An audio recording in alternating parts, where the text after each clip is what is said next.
Hey guys, this is Andrew with rockclass101.com, and in this mini lesson we're going to be learning a country riff. Now in the performance that you just watched, I played it on electric ukulele, which used a low G, and I'm going to be teaching you it on acoustic ukulele with a low G.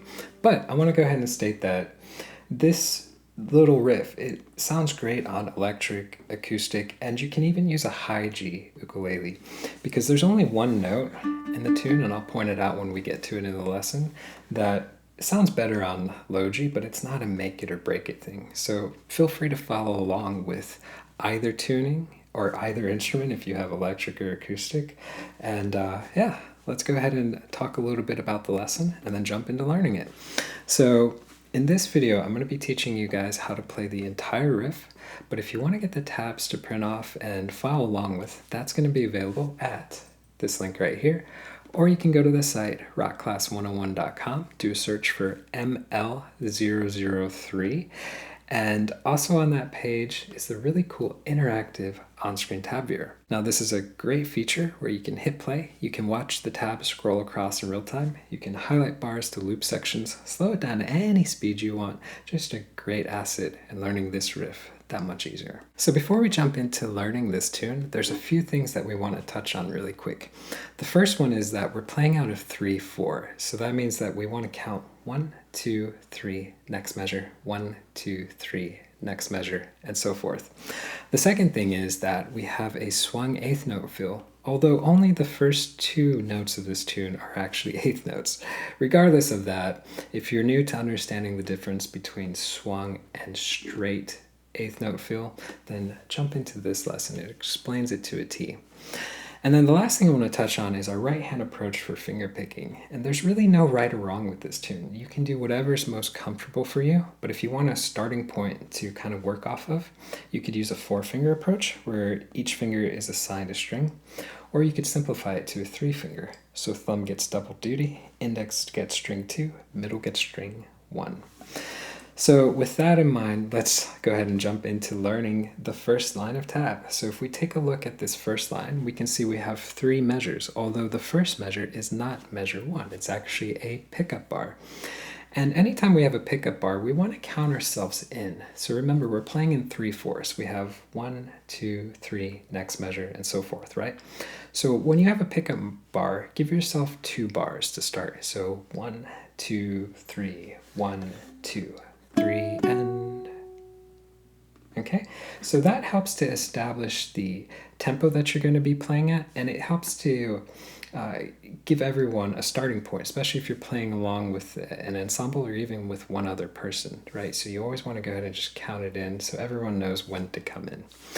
So let's see if we can try those first 2 notes. It's just going to be 4 on string 3 and then 6. So I'm using index and ring finger. So let's try that together.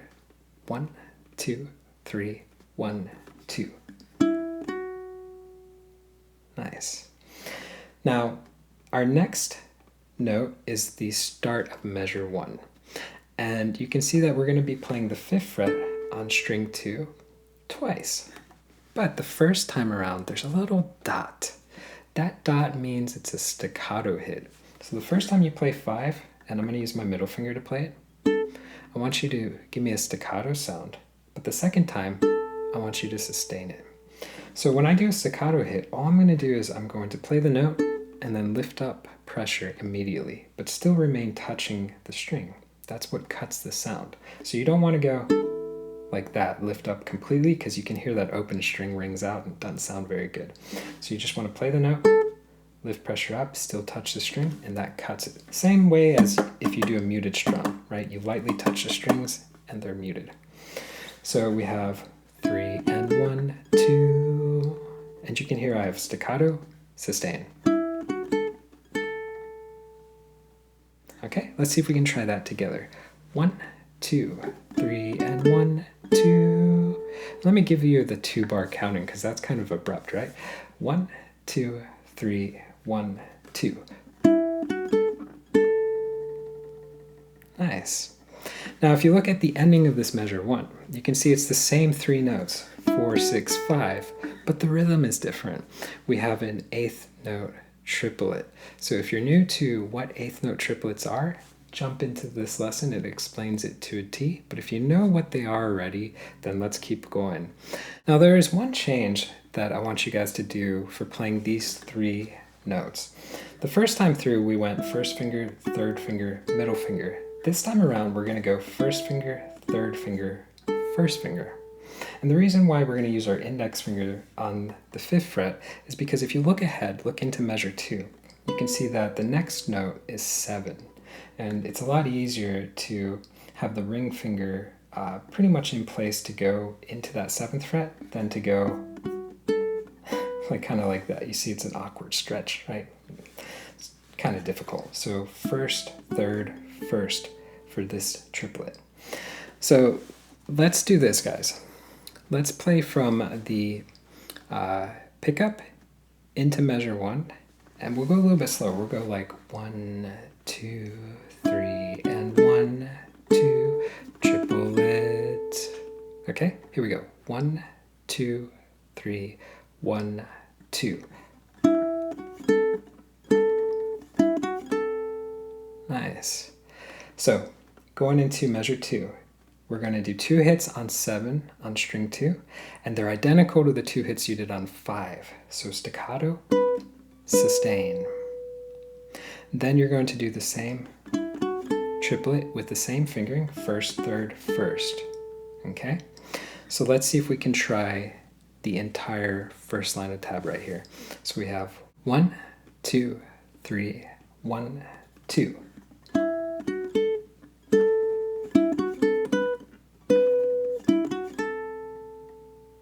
Nice. Now, if we go into measure 3, 4, and 5, you can see that we have a grace note. So we're going to be sliding 7 all the way to 9. So grace note adds a little bit of flourish, which makes that attack sound really cool. So instead of just going 9, 7, 5, we have slide 7, 5, right? Just adds a little bit of flourish to that first hit. So a quick slide on beat 1, 7 to 9. Then I want you to use the index finger, go back to 7, and then back to 5. So slide 7, 5, and rhythmically, all quarter notes. 1, 2, 3. So let's try that together. 1, 2, go. So very simple, right? Now at this point, keep that index finger where it's at, and you're actually going to go ahead and do a partial bar. So lay flat on the 5th fret, strings 1 and 2. We can add our middle finger to the 6th fret of string 3, and then ring finger goes up top to the 7th fret of string 4. So we're going to hit the 4th string and then strum down on this D chord. So slide 7, 5. Okay, now in action, what you really want to do is this. You want to go slide 7, 5, keep that finger there, add the ring, and then add the middle, pivot down, strum.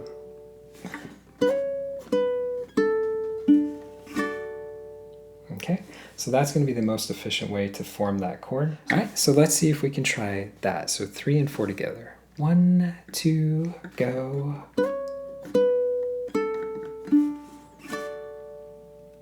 Nice.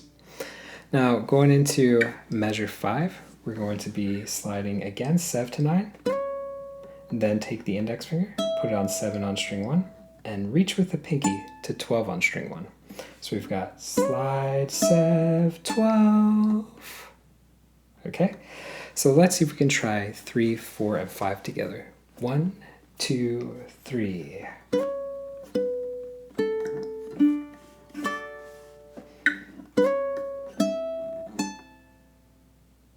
Nice. Now, I'm going to do this. I'm going to go ahead and backtrack for you guys. I'm going to play the pickup all the way to the end of measure 5 so we can hear where we're at.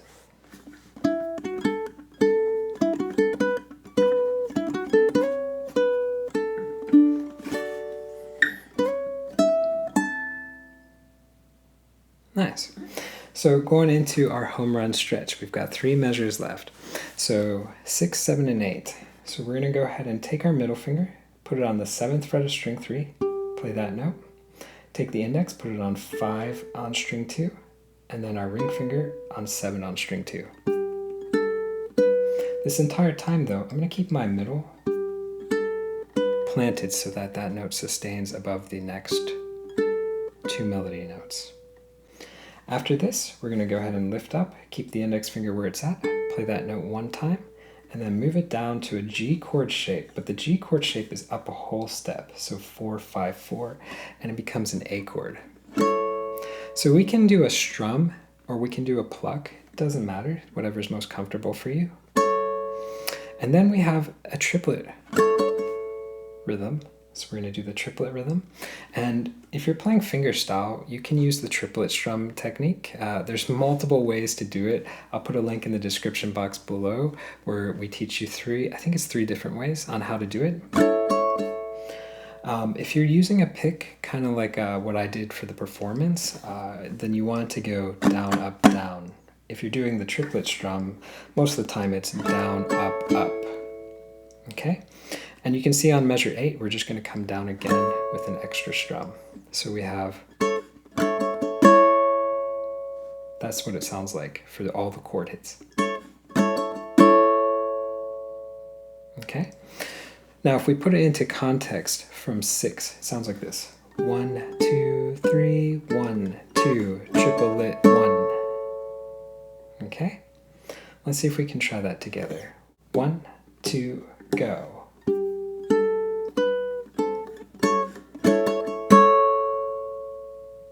Nice.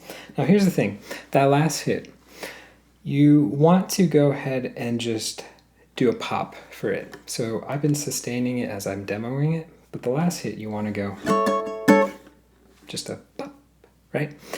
And that's going to give us a kind of a nice abrupt ending to this.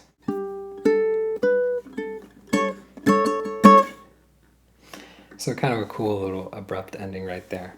Let's try 6 through 8. And this is what it sounds like one more time. So 1, 2, 3, 1, 2, 3, 1, 2, triplet 1. Nice. So everything put together, guys, is going to sound like this.